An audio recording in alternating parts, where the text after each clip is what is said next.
Transshipment বাতিল করে দিল আওয়ামী লীগ আমলে করা, যেটা ট্রান্সশিপমেন্টের সুবিধা তারা দিতেছিল বা এই সেই।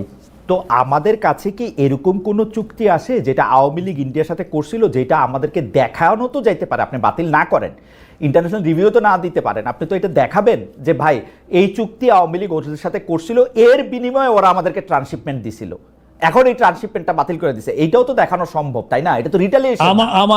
আমার ওইটা মনে নাই, এই কোন প্রেক্ষিতে তারা ট্রান্সশিপমেন্ট দিয়েছিল এটা মনে নাই।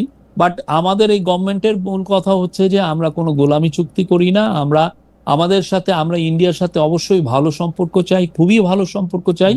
বাট আমরা বারবার বলছি সমতা, ন্যায্যতা এবং সমতা, ন্যায্যতা এবং মর্যাদার ভিত্তিতে হতে হবে।